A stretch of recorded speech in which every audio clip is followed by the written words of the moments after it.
Let's go over to Manchester City. We just talked about that APT case, and on the back end of that, not sure if it's related or not, Director of Football Tiki Begiristain did decide to leave at the end of this season. There'll be a bit of a transfer of hands at some point during the 2025 year. Is this a huge blow for Manchester City?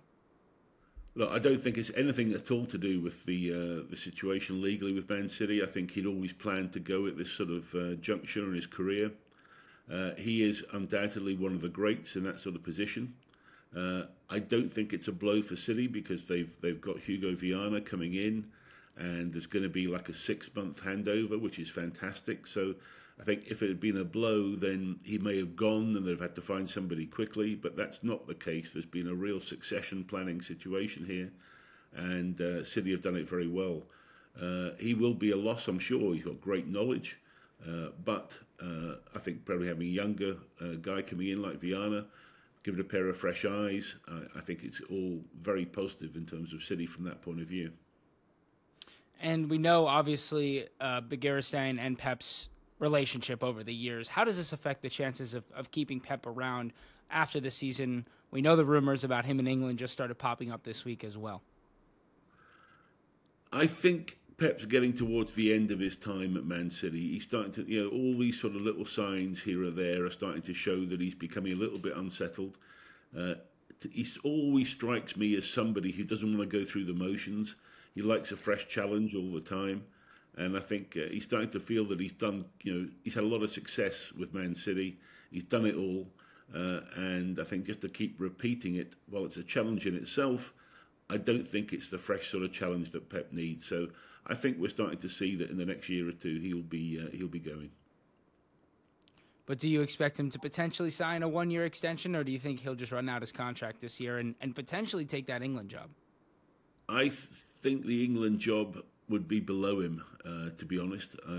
I don't think it's that big a job, as much as the media seem to think it's the most important job in English football. I don't think it is. I think the Premier League is actually bigger than the England job.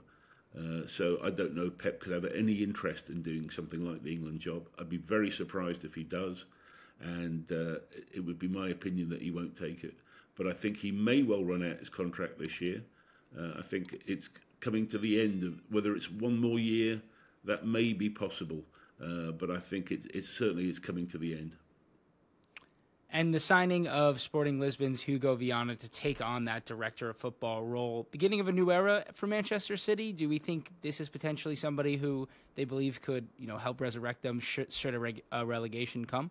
Do you think this could be the start of the beginning of a new era potentially? There's been talk about Amorim as well, joining him from Sporting Lisbon. It's all speculation at the moment in time, but it does seem there's a feel of it that could be the case. Well, I think the key takeaway for me would be the efficiency of the process. The announcement comes out on, I don't know, let's say Wednesday. By Friday, the guy's already signed. He'd clearly already been lined up. I mean, they'd obviously already done the deal. But the efficiency of that process, and you compare and contrast that, and as I understand it, the guy's coming on board, I think in February, we'll have a handover period with Begiristain all the way through to the end of the season. You think about the smoothness of that process compared to some of the other situations we've seen around changes of this type, changes on the football side or on the football director side. It's pretty impressive. So I think that's the key takeaway. Clearly, it'll be a new era because you've had Begiristain has been there for 12 years, I think. So it's a very major change, and you have to just see. I mean, he's not. I think people get a bit obsessed with individuals, and City have got quite a lot of depth there. We haven't seen a big change since Omar Barada went to United. It's still early days, so you don't really know, but we haven't seen from the outside any major situation, any issue really. So I think definitely a new era, but also I think notably impressive in terms of the transition.